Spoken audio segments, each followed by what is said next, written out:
안녕하세요. 여러분들하고 신용분석사 강의를 맡게 된 장홍석이라고 합니다. 여러분 이렇게 동영상으로 만나게 돼서 반갑고요. 제 책으로 공부해서 좋은 결과 있으시기를 바라고 수업을 시작하도록 하겠습니다. 이 책이 총 결국 크게 보면 세 파트로 나눠져 있는데 일반 기업 회계 기준, 그 다음에 특수회계, 연결회계 이렇게 되어 있습니다. 그래서 현재 제가 예정하고 있기로는 일반 기업 회계 기준에서 이제 9강 정도를 찍고요. 그 다음에 특수회계와 연결회계에 대해서 각각 한 세 타임 정도를 핵심 개념 문제를 위주로 해서 다 문제를 다 풀어드릴 수는 없을 텐데 가급적 많은 문제들을 다루려고 그렇게 생각하고 있습니다. 첫 시간에 다룰 내용은 재무회계 개념 체계에 대한 내용들인데요. 별로 이제 계산 문제는 없고 주로 말로 때우는, 주로 암기해야 되는 그런 내용들이 많은 그런 주제가 되겠습니다. 자, 첫 번째 문제를 보도록 하죠. 1번 문제, 재무회계의 목적입니다. 다음 중 기업 회계의 외부 정보 이용자에게 의사결정에 도움을 주는 유용한 정보를 제공하는 회계는 되어 있는데, 외부 정보 이용자에게 의사결정에 도움을 주는 회계는 재무회계가 되는 것이고요. 외부 정보 이용자가 아닌 내부 정보 이용자의 의사결정에 도움을 주는 회계는 관리회계가 되는 것입니다. 그래서 이제 따지고 보면 원가회계 같은 경우는 엄밀한 의미에서 보면 재무회계에 속해야 되는데 이 불량 문제도 있고 해서 원가회계와 관리회계가 그냥 책 한 권에 되어 있는 경우가 대부분이죠. 자, 이제 2번 문제로 넘어갑니다. 회계의 기능과 재무정보의 보급이라고 되어 있습니다. 회계의 기능과 재무정보의 보급에 대한 설명이다. 옳지 않은 것은 이렇게 되어 있습니다.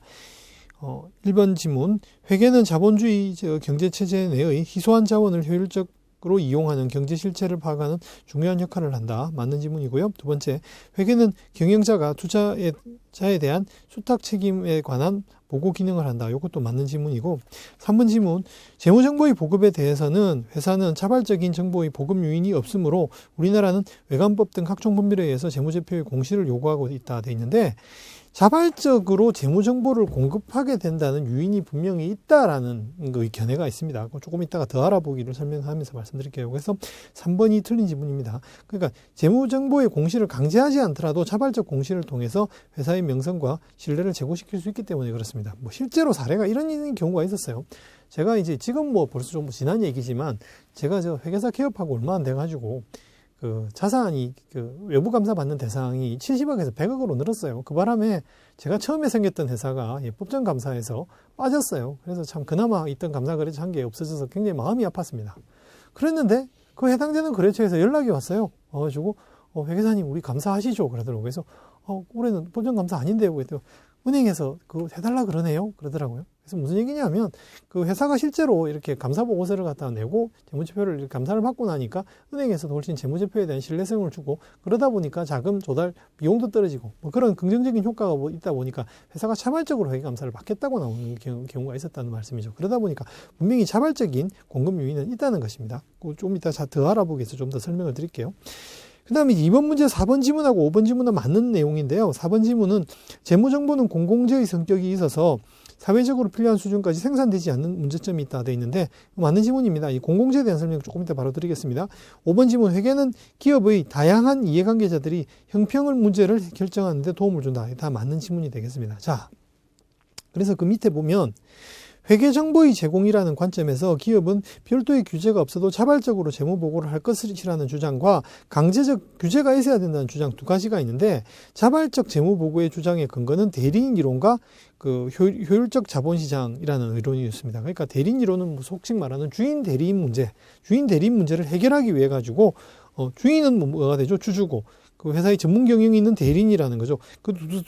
양자 간의 이해관계를 해결하기 위해 가지고 자발적으로 회계 감사를 받을 거다라는 거죠. 그 다음에 이제 효율적 자본시장은 자발적으로 재무제표를 공시하게 되면 시장에서 높은 평판을 받는다. 제가 조금 전에 말씀드렸던 대로 외부 감사 대상이 심지어 아닌 회사임에도 불구하고 외부 감사를 받아서 재무제표의 신뢰성을 높이게 되면 은행에서 그 재무제표를 믿어주기 때문에 그것 때문에 그 조달 비용을 낮출 수 있는 그런 기회가 있다는 거죠. 이렇게 자발적인 재무 보고를 할 수 있는 근거가 충분합니다. 하지만 강제적 규제가 있어야 되는 주장의 근거도 있는데요. 첫 번째가 외부 효과, 두 번째가 사회적 목표의 달성입니다. 외부 효과는 이제 우리가 여러분들 경제학 시간에 아마 배웠었을 건데, 외부 효과 중에서 가장 대표적인 걸 이제 그 경제학 책에는 어떤 내용들이 나옵니까? 과수원과 양봉업자, 꿀벌을 치는 사람, 이런 것들이 나오죠. 그래서 과수원을 갖다가 옆에 있는 양봉업자들은 뭐죠? 그 꿀을 갖다가 획득하는 양이 훨씬 늘어나겠죠. 하지만 그 양봉을 하는 업자가 양봉업자가 과수원에다가 뭔가 보상을 해주고 이런 건 없지 않습니까? 그렇기 때문에 시장을 통한 보상이 이루어지지 않으면서 그 이득을 보는 이런 경우를 갖다가 외부 효과라고 얘기하죠. 외부 효과는 마이너스의 외부 효과라는 것도 있을 수도 있는데요. 대표적인 게 뭐 회사가 공해를 갖다가 배출한다. 매연이나 공해를 배출하게 되면 어떻게 되죠? 우리가 매연이나 공해의 피해를 본다 하더라도 우리가 실질적으로 그 시장을 통해서 보상을 받을 길이 없죠. 그러다 보니까 이런 경우에는 외부 효과인데 이제 그 외부 불경제라고 이제 표현하기도 하죠. 근데 뭐 사실 꿀벌과 양봉업자 이런 거는 진짜 양봉업자 과수원 이건 뭐 흔하게 우리가 보는 일 같지는 않고요. 저는 그런 게 제일 예를 들 수 있을 것 같아요. 뭐 예를 들자면 식당들이 이제 왕창 뭐 이렇게 모여 있는데 집중되어 있는데 그 옆에 뭐 가령 노래방이 있다고 합시다. 그럼 어떻게 돼요? 그 식당들 덕에 노래방이 그 매출이 늘어나잖아요. 만약에 그 어떤 식당이 무슨 뭐 맛집으로 이렇게 잘 뭐 인터넷에서 소개가 돼가지고 거기 손님이 막 몰립니다. 그럼 어떻게 돼요? 그 옆에 있는 노래방도 자연스럽게 영업이 잘 되겠죠. 그런 것도 외부 효과인데 노래방 주인이 식당 주인한테 뭔가 보상을 해주고 이러진 않겠죠. 그런 것들도 일종의 외부 효과다 볼 수 있는 거죠. 어쨌거나 이런 외부 효과가 있게 되면 실제로 필요한 것보다 생산이 적게 이루어집니다. 적게 이루어지기 때문에 그 외부 효과는 재무정보는 공공재적인 성격을 갖는다는 거죠. 그 공공재적인 성격을 갖게 되면 실제로 그 이용자가 무료로 정보를 이용할 수 있기 때문에 실제로 필요한 것보다 적게 공시되는 적은 정보가 공시되게 되고 많은 정보를 제공해봤자 욕만 먹을 거니까 그 법에서 정한 최소한만 공시를 한다는 주장이 나온다는 거죠. 그 다음에 이제 국인인지 1번 외부 효과에 대한 내용이었고요. 2번 사회적 목표인데요. 사회적 목표는 이제 어떤 내용이냐면 사회가 가지고 있는 희소한 자원을 효율적으로 배분하기 위해 사회적 목표를 달성하기 위해서 모든 잠재적 투자자들이 동일한 정보에 대해서 평등하게 접근이 가능해야 자본시장이 공정해진다고 하는 그러한 주장입니다. 그런 내용들에 따르면 강제적 규제가 있어야 한다라는 것이죠. 그 다음에 이제 3번 문제 보도록 하죠. 우리나라의 회계 기준입니다. 비상장법인으로 외부감사 대상인 회사에 적용 가능한 회계기준은 다음 몇 개이냐 되어 있는데 우리나라에서 현재 통용되는 회계기준은 일반기업 회계기준 외에 한국재택국제회계기준, 중소기업 회계기준이 있습니다. 중소기업 회계기준이 이거 생긴 지가 얼마 안 됐는데 작년에 생겼나요? 하여튼 얼마 안 됐는데 그 중소기업 회계기준은 외부감사 대상 회사에 적용되지 않기 때문에 사실 여러분들이 수업 목적으로도 실무적으로도 그렇게 알아야 될 회계기준은 아닙니다. 결국은 현재 우리나라는 거의 이제 회계기준이 이원화되어 있다고 보셔야 될 건데 상장회사들은 한국재택국제회계기준을 의무적으로 사용하고 있고요. 일반 외부감사 그 외에 나머지 회사들은 외부 감사를 받는 회사들은 일반 기업 회계기준을 적용을 받는다라고 생각하시면 됩니다. 단 일반 기업 회계기준을 적용받는 회사도 자발적으로 한국재택국제회계기준에 적용을 받을 수도 있습니다. 그 정도 아시면 되고요. 그래서 답은 뭔가요? 외부 감사 대상인 회사에는 일반 기업 회계기준과 한국재택국제회계기준 그 두 가지만 적용 가능하기 때문에 답은 2번이 되는 것입니다. 자, 그 다음 문제 보시죠. 이제 2장의 첫 번째 문제가 되겠습니다. 재무정보에 대한 설명이다. 옳지 않은 것은 이렇게 돼 있고요. 1번 문제. 1번 문항. 재무보고의 목적과 재무제표의 작성 방법은 경제, 사회, 제도적 환경에 영향을 받으며 또한 중대한 환경의 변화가 있을 경우에 이를 적절히 반영해야 한다. 따라서 현재 작성 공시되고 있는 재무제표라 하더라도 추후 환경적 요인의 변화에 따라서 작성이 필요하지 않게 되거나 다른 종류의 재무제표로 대체될 수 있다. 맞는 지문이고요. 두 번째.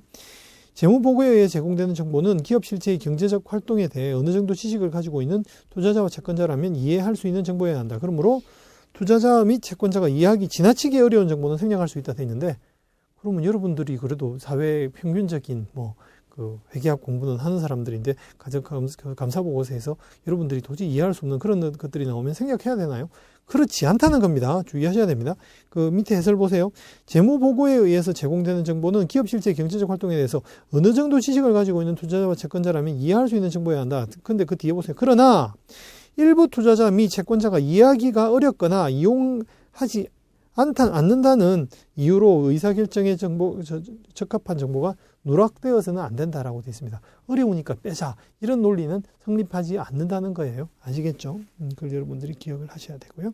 그래서 2번이 틀려서 답이 되고 3번, 4번, 5번 지문은 맞는 지문인데 빠르게 읽어나가 보겠습니다. 3번 지문이요. 기업 실체의 미래 현금 흐름을 예측하기 위해서는 기업 실체의 경제적 자원과 그에 대한 청구권 그리고 경영성과의 측정치를 포함한 청구권의 변동에 관한 정보가 제공되어야 한다 되어 있고요. 4번 지문 재무보고는 기업 실체에 관한 현재 및 잠재의 투자자와 채권자가 합리적인 투자 의사결정과 신용의 의사결정을 하는데 유용한 정보를 제공해야 한다 되어 있고 투자자와 채권자의 유용한 정보는 사회 전체적인 자원 배분의 효율성을 높이는 데 기여한다 되어 있고요. 5번 지문 보시면 현재 및 잠재의 주식 투자자는 기업 가치를 평가하고 이 기업 가치 중 주주 가치에 해당하는 부분과 현재의 주식 가격을 비교하여 주식의 매각 또는 매입 여부의 의사결정을 한다. 기업 가치의 평가는 미래의 기대 배당과 투자 위험에 근거하며 재무보고는 이러한 평가에 유용한 정보를 제공해야 한다라고 되어 있습니다. 자, 그다음 2번 문제 보시죠. 다음은 재무보고에 대한 설명이다. 가장 옳은 것은 이라고 되어 있습니다. 1번 지문, 재무보고는 회계 시스템에 근거한 재무제표에서만 가능하다 되어 있는데 재무제표뿐만 아니라 그래서 1번 그 해설 보시면 주로 재무제표에 의해서 이루어지지만 그 외의 수단에 의해서도 재무정보는 제공될 수가 있는 것입니다. 두 번째 거, 2번 지문, 재무제표는 가장 핵심적인 보고수단으로서 기업 실체의 경제적 자원과 의무 그리고 자본과 이들의 변동에 관한 정보를 제공하며 추석은 제외된다 되어 있는데 추석이 포함된다는 점에 주의하셔야 됩니다. 추석은 포함됩니다. 세 번째 거, 추석에는 법률적 요구에 의해서 작성되는 이익예금 처분계산서 등이 포함될 수 있는데 재무제표의 명칭은 전달하고자 하는 정보의 성격을 충실히 나타내어야 하며 법규와 상충이 없는 경우에는 재무상태보고서, 경영성과보고서, 그 다음에 자본변동보고서, 현금흐름 보고서 등 대체적인 명칭을 사용할 수 있다 되어 있는데 요거는 3번 지문은 맞는 지문이 되겠습니다. 4번 지문 보시면요. 재무보고의 기타 수단으로 제공되는 재무정보에는 재무제표에 보고되기에 적절하지 않다면 재무정보 이용자의 의사결정에 적합하더라도 해당 정보는 제외된다 되어 있는데 적절하진 않지만 의사결정에 적합한 정보는 모두 포함되어야 되기 때문에 틀린 지문이 되겠습니다. 5번 지문이요. 감사보고서는 재무제표와 더불어 기업 실체의 재무정보를 제공하는 재무보고 수단의 예이며 일반적으로 비재무정보를 포함한다 되어 있는데 요건 사업보고서에 대한 설명이에요. 사업보고서 여러분들 그 전자공시라는 사이트 가셔가지고 꼭 한번 다운받아 보세요. 예. 전자공시 다 아시죠? 그냥 우리 이거 네이버나 뭐 다음 카카오나 뭐 이런 데서 우리 확인해 보시면 여기 저기 재무제표를 갖다가 우리가 다운로드를 받을 수 있는데 요즘 여러분들한테 참 추천드리고 싶은 거는 그 인터넷 그냥 우리 PC에서 꼭 검색하실 거 없이 혹시 뭐 모바일로도 우리가 확인이 된다는 겁니다. 그래서 모바일 앱으로 전자공시 금융감독원 전자공시 앱을 받으시면 모바일로도 우리가 재무제표를 우리가 이제 조회를 해볼 수 있다는 거죠. 뿐만 아니라 거기서 이제 사업보고서를 확인을 한번 해보세요. 사업보고서는 상장회사가 이제 발행하는 내용들인데 뭐 회사의 주요한 영업 계약 뭐 이런 것들이 있어서 굉장히 회사의 이해에 큰 도움을 줍니다. 한번 직접 보시기 바라고요. 그 더 알아보기 내용을 조금 더 보시면 재무보고는 다음과 같은 방법을 통해서 기업 실체의 외부 이해관계자에게 정보를 제공한다 되어 있는데 재무제표 가장 핵심적인 보고수단으로서 기업 실체의 경제적 자원과 의무 그리고 자본과 이들의 변동에 대한 정보를 제공하며 추석을 포함한다. 중요한 회계망신과 자원 및 의무에 대한 대체적 측정치에 대한 설명은 같은 추석은 재무제표가 제공하는 정보를 이해하는 데 필수적인 요소로서 회계기준에 따라 작성된 재무제표의 중요한 부분으로 인정된다라고 되어 있습니다. 4번 재무보고의 기타 수단 보시면 경영자 분석 및 전망 그리고 경영자의 주주에 대한 사항과 같이 위에 제시된 방법을 제외한 수단에 의해서도 재무정보가 제공될 수 있는데 그 재무제표는 기업 실체가 외부 정보 이용자에게 재무정보를 전달하는 핵심적 수단으로서 일반적인 재무상태표, 손익계산서, 자본변동표, 현금흐름표로 구성되며 추석을 포함하죠. 추석에는 법률적 요구에서 작성해야 하는 이익예금 처분계산서가 포함될 수 있습니다. 그래서 재무제표의 명칭은 정보의 성격을 충실히 나타내야 하며 법규와 상충이 없다면 다른 명칭으로 대체적인 명칭을 사용할 수 있다라고 되어 있습니다. 자, 이제 3번 문제를 보시죠. 재무상태, 경영성과 현금흐름, 자본변동에 대한 설명이다. 옳은 것은 되어 있습니다. 1번 지문, 기업 실체의 경제적 자원, 의무 및 자본에 관한 재무상태 정보는 투자자와 채권자가 당해 기업의 실체의 재무 건전성과 유동성을 평가하는 데 유용하다. 이거 맞는 지문이고요. 1번이 맞아서 답이 됩니다. 자, 2번 지문 보시면 유동성은 기업 실체의 장기적 채무 이행 능력을 평가하는 요소이며 재무 건전성은 단기적인 채무 이행 능력을 평가하는 요소이다 돼 있는데 설명이 거꾸로 된 거죠. 예. 그래서 재무 건전성이 그 기업 실체의 장기적 채무 이행 능력을 평가하는 요소고 유동성은 단기적인 채무 이행 능력을 평가하는 요소가 되겠습니다. 설명이 엇갈려 있고요. 3번 지문 보시면요. 일정 기간에 대한 기업 실체의 경영 성과, 즉 회계 이익과 그 구성 요소에 대한 정보는 기업 실체의 미래 효순 현금 흐름을 예측하는 데 유용하다. 그래서 현금 기준에 따라서 측정된 이익 정보는 발생 기준에 의한 성과 측정치보다 더 유용하다 돼 있는데 그렇지 않죠. 예. 발생주의가 현금주의보다 더 유용하다고 보는 것입니다. 예, 오해하시면 안 되겠습니다. 지금 설명을 거꾸로 했으니까 틀린 지문이 되겠습니다. 다음 4번 지문 보시면요. 일정 기간에 대한 현금 흐름 정보는 일정 기간에 발생한 기업 실체와 소유주 간의 거래 내용을 이해하고 소유주에게 기속될 이익 또는 배당 가능 이익을 파악하는 데 유용하다 되어 있는데 이거는 현금 흐름에 관한 정보가 아니라 자본 변동에 대한 정보죠. 4번은 자본 변동에 관한 정보를 설명하고 있고요. 5번은 거꾸로 자본 변동에 대한 정보가 아니고 현금 흐름에 대한 정보인데요. 5번 지문 자본 변동에 대한 정보라고 되어 있지만 이건 현금 흐름에 대한 정보가 맞고요.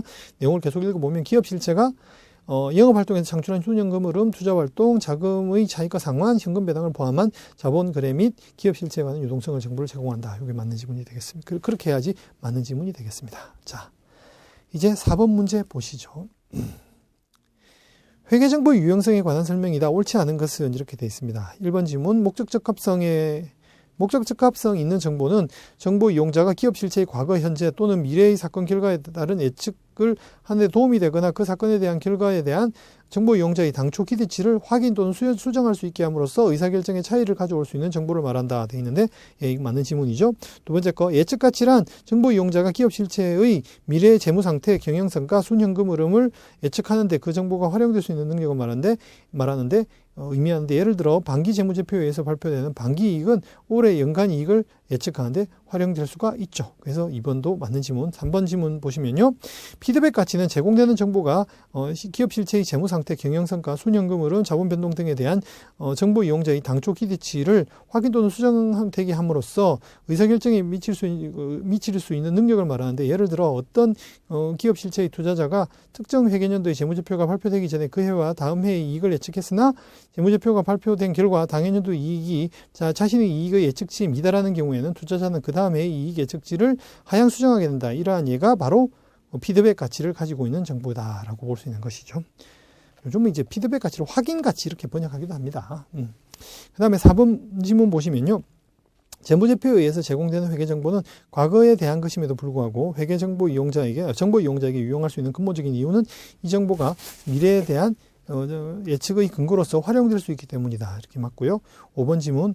여기까지가 다 맞는 지문이고 5번 지문 보시면 적시성 있는 정보는 항상 목적적합하고 적시에 제공되지 않은 정보는 의사결정에 이용할 수 없으므로 목적적합성을 상실한다 돼 있는데 적시성 있는 정보라고 해가지고 항상 목적적합한 것은 아닙니다. 그래서 그 해설 보시면 적시성 있는 정보라고 해요. 반드시 목적적합성을 갖는 것은 아니나 적시에 제공되지 않은 정보는 목적적합성을 상실하고 있다. 뭐 이런 내용들을 보시면 되겠고요.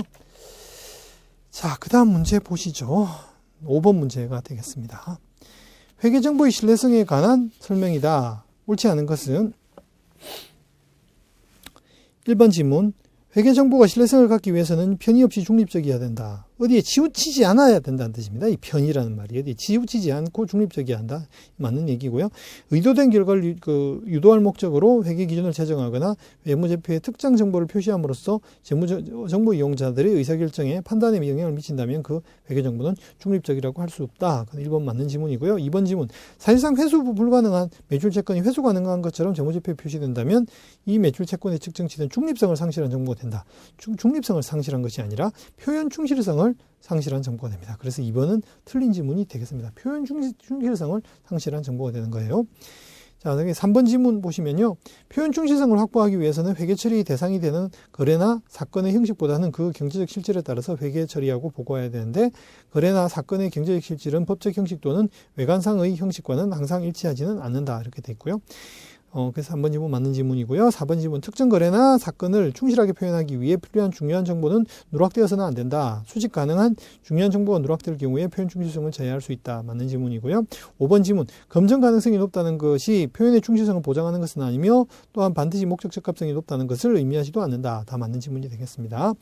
다음 이제 6번 문제 보시죠. 회계정보의 제약 요인에 대한 설명이다. 옳지 않은 것은 되어 있는데 자, 1번 지문. 회계정보가 정보 이용자에게 유용하기 위해서는 목적 적합성과 신뢰성을 가져야 한다. 그러나 실적 특성을 갖춘 정보라 하더라도 정보의 제공 및 이용에 소요될 사회적 비용이 정보의 제공 및 이용에 따른 경제적, 사회적 효익을 초과한다면 그러한 정보 제공은 정당화할 수 없다. 맞는 지문이고요. 2번 지문. 재무제표에 표시된 항목에는 중요성이 고려되어야 하므로 목적 적합성과 신뢰성을 갖춘 모든 항목이 반드시 재무제표에 표시되는 것은 아니다. 즉 중요성이 회계 항목이 정보로 제공되기 위한 최소한의 요건이다. 맞는 지문이고요. 세 번째, 특정 정보가 생략되거나 잘못 표시된 재무제표가 정보 이용자의 판단이나 의사결정에 영향을 미칠 수 있다면 개념적으로 볼 때 그러한 정보는 중요한 정보이다. 맞는 지문이고요. 4번 지문. 네 번째 지문. 회계정보가 제공되고 이용되는 과정에서 여러 유형의 비용과 효익이 발생하는데 이러한 비용에는 재무제표 작성자가 정보 제공에 소요된 비용뿐만 아니라 정보 이용자의 정보 처리 비용도 포함된다. 재무제표 작성자는 정보의 수집, 처리, 감사 및 공시와 관련된 비용을 부담하며 소송 위험 또는 경쟁기업으로서의 정보 유출 등과 같은 비용을 부담하게 된다. 다 맞는 지문이었습니다. 이제 5번 지문이 틀렸는데요.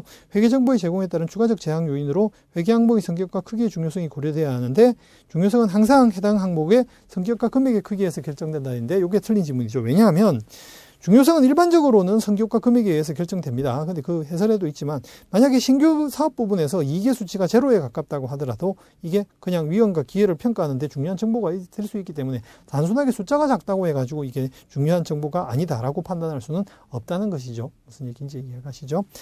다음 이제 7번의 보수주의에 대한 설명 드리겠습니다. 보수주의에 대한 설명으로 바른 것은 되어 있는데 첫 번째, 보수주의는 이익이나 재무 상태를 과소평가하지 않도록 도입된 개념이다 되어 있는데 이익을 과대평가하지 않도록 도입된 개념이죠. 이제 보수주의 중에서 이제 대표적인 것은 여러분들이 곧 공부하시게 될 재고자산의 저가평가법 같은 게 대표적인 거죠. 이제 재고자산의 저가법, 재고자산 평가. 이게 이제 무슨 얘기냐면 재고자산을 취득가액하고 공정가액. 근데 이제 공정가액이라고 대신에 보통 순실현 가능가치, net realizable value 요 두 개 중에서 작은 금액으로 보통 표시하고 있죠. 이게 재고자산의 저가법 같은 게 대표적인 이제 보수주의가 되는데 자, 재고자산이 취득가액보다 순실현 가능가치가 더 낮다면 그러면 재고자산에 대한 평가 손실을 인식합니다. 하지만 이게 더 높아져가지고 평가증이 생겼다. 평가증이 생겼다 하더라도 그거에 대해 가지고 인식하지는 않는다죠. 평가증이 생기는 거에 대해 가지고는 평가 이익은 잡지 않으면서 평가 손실은 잡는 그러한 방식의 그로 한다는 거죠. 그래서 이게 이제 보수주의는 뭐다? 그래서 이제 재고자산의 저가법은 보수주의의 대표적인 사례이다. 2번은 맞는 지문이고요. 그래서 이론적으로 볼 때 보수주의는 표현 충실성이 입각하다 돼 있는데 표현 충실성에는 입각한 게 아닙니다. 위배된 거죠. 왜냐하면 평가 손실은 인정하고 평가 이익은 안 잡으니까 이게 사실은 뭡니까? 이게 논리적으로는 이게 지금 일관된 성이 없는 거죠. 그 다음에 보수주의는 결과적으로 채권자보다는 투자자를 보호한다 돼 있는데 투자자보다 채권자를 보호하는 입장인 것이고요. 보수주의는 합리적으로 추정 가능한 경우에는 적용되라는 건 아니죠. 초합리적으로 추정이 되는 경우에 의도적으로 자산이나 순이익을 과소계상을 하는 의미가 아니다라는 것입니다. 자, 그 다음 페이지 한번 보시죠. 보시면 8번 문제. 일반 기업의 기준에서 재무제표의 인식 기준에 대한 설명으로 옳지 않은 것은 이렇게 되어 있습니다. 1번 지문 보시면 인식이란 거래나 사건의 경제적 효과를 자산, 부채, 수익, 비용 등의 재무제표에 표시하는 것을 말한다. 맞는 지문이고요. 2번 어떠한 항목을 인식하기 위해서는 재무제표의 기본 요소를 정의를 만족시켜야 하며 해당 항목과 관련된 미래 경제적 이익이 기업 실체에 유입될 가능성이 높고 되어 있는데 높고라고 나오면 일반 기업의 기준에서는 무조건 틀렸다고 보시면 됩니다. 일반 기업의 기준은 높고가 아니고 매우 높고가 됩니다. 그 밑에 더 알아보기 있는데 매우 높다라는 거는 3번에 해당하는 거죠. 흑에 비해서 높다라고 되어 있는 거는 11번에 해당하거든요. 지금 가능성의 표현 27가지인데 13번이 없어서 사실은 26가지예요. 그래서 26가지 중에서 보면 제일 가능성이 높은 것부터 지금 낮은 것까지 1번부터 27번까지 써놨잖아요. 이 중에서 가능성이 제일 높은 게 지금 1번이고 낮은 게 27번인데 매우 높다고 하면 3번이 되고 그 높다는 그 11번이기 때문에 그 정도의 차이가 난다는 것이죠. 어쨌든 그 2번이 틀린 지문이 되겠습니다. 3번, 4번, 5번 지문은 맞는데요. 읽어보면 3번 지문, 발생 중에 현금 수수와 관계없이 가치 창조 활동이 있었는지를 기준으로 계산하고 수익을 인식하고 가치 창조 과정에 희생된 가치가 있었는지를 기준으로 비용을 인식하는 방법이 남았고요. 4번, 용역에 대한 승급 비용의 이연 처리, 사용된 용역에 대한 미지급 비용의 계산은 발생주의를 적용하는 사례이다 돼 있고, 5번 현금 흐름표는 발생주의가 아닌 현금주의에서 작성된다. 여기까지는 다 맞는 내용이 되겠습니다. 9번 문제 볼게요.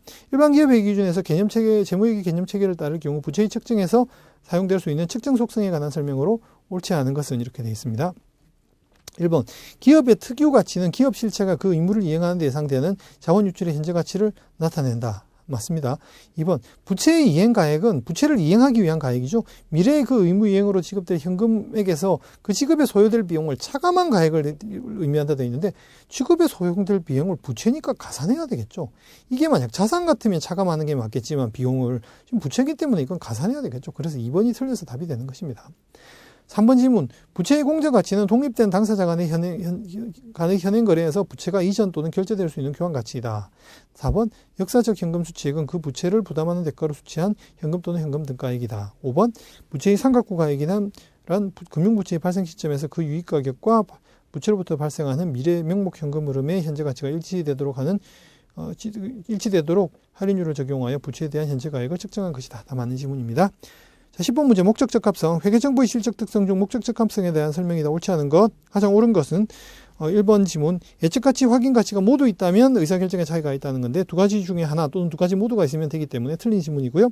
2번 지문, 재무제표가 예측가치를 위해서는 그 자체가 예측치해야 된다. 그럴 필요는 없죠. 그 자체가 예측치일 필요는 없습니다. 과거 재무정보라도 미래 정보의 예측에 도움이 되기 때문에 이게 예측가치가 있는 것이죠.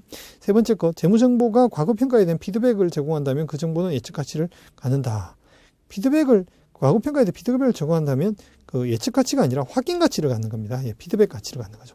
4번 지문, 목적적 합성을 나타내고자 하는 현상을 목적적 합성이란 나타내고자 하는 현상을 충실하게 표현하는 거라고 되어 있는데, 신뢰성에 대한 설명이 되겠습니다. 자, 이제 5번 지문이 맞는 지문인데요. 특정 기업의 재무정보를 이용하지 않은 상태에서 예신을 제공하기로 의사결정을 했으나 기업의 재무정보를 이용한 후에 의사결정이 번복되었다면 그 정보는 목적적합한 것이 되겠습니다. 자, 이제 11번 문제 보시죠. 11번 문제 보시면요. 일반 기업 회계 기준의 재무회계 개념 체계를 따를 경우에 회계정보의 질적 특성에 대한 설명 중 옳지 않은 것은 되어 있습니다. 자, 1번 지문. 회계정보의 질적 특성은 회계기준 제정기구가 회계기준을 제정 또는 개정할 때 대체적인 회계 방법들을 비교평가할 수 있는 판단 기준이 되며 회계정보 이용자가 기업 실체에서 사용한 회계처리 방법의 적절성 여부를 평가할 때 판단 기준을 제공하기도 한다. 맞는 지문이고요. 두 번째 지문, 피드백 가치는 제공되는 회계정보와 기업 실체의 재무상태 등에 대한 정보 이용자의 당초 기대치를 확인 또는 수정되게 의사결정에 영향을 미칠 수 있는 능력을 말하는데, 대부분의 회계정보는 예측 가치와 피드백 가치를 동시에 가지고 있는 경우가 많다. 이것도 맞는 지문이고요. 세 번째, 즉시성 있는 정보라 하여 목적적 합성을 갖는 건 아니나 즉시에 제공되지 않는 정보도 목적적 합성을 상실하게 된다. 좀 전에 우리가 배웠던 지문이죠. 3번 지문도 맞는 지문이고요. 4번 지문, 검증 가능성이란 동일한 경제적 사건이나 거래에 대하여 동일한 측정 방법을 적용하는 경우 다수의 독립적인 측정자가 유사한 결론에 도달할 수 있어야 함을 의미하는데, 검증 가능성이 높다는 것은 표용 충실성을 보장하고 목적적 합성도 높다 이렇게 되어 있는데, 그건 아니죠. 밑에 보시면 현금으로 구입한 자산의 취득원가는 교환으로 구입한 자산의 취득원가보다 검증 가능성이 높죠. 하지만 검증 가능성이 높다 해서 표현 충실성이나 목적적 합성이 높다는 것은 아니기 때문에, 그래서 4번이 틀려서 답이 되고요. 5번 지문은 맞는 지문인데요. 표현 충실성을 확보하기 위해서 회계 처리 대상이 되는 거래 및 사건보다는 그 경제적 실질에 따라 회계 처리를 하고 보고해야 하는데, 이는 거래나 사건의 경제적 실질은 법적 형식이나 외관상 형식과는 항상 일치하는 것은 아니기 때문이다. 있고 맞는 지문이고요. 자, 이제 12번 문제 보시죠. 재무상태표의 기본 요소인데요. 재무상태표의 기본 요소인 차산부채 자본에 대한 서술이다. 옳지 않은 것 이렇게 되어 있습니다. 1번 지문.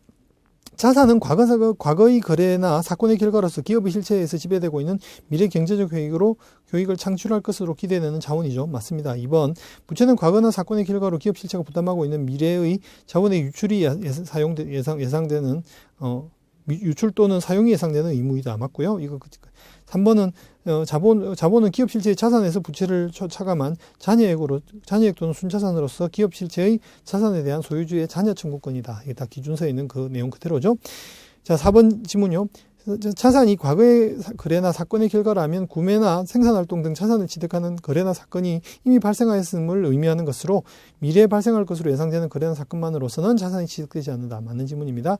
자, 이제 5번이 틀린 지문인데요. 채권과 부동산을 포함한 많은 자산이 소유권과 같은 법적 권리와 결부되어 있다. 따라서 소유권 등 법적 권리가 자산성을 결정하는 데 있어서 자산성 유무를 결정하는 데 최종 기준이 된다 돼 있는데 법이랑 회계는 별로 친하지 않아요. 그래서 채권과 부동산을 포함한 많은 자산의 소유권이 법적 권리와 결부되어 있으나 소유권의 법적 권리가 자산성 유무를 결정하는데 최종적인 기준은 아닌 것입니다. 자, 그래서 이제 첫 시간은 이 정도 하고 두 번째 시간으로 넘어가도록 하겠습니다.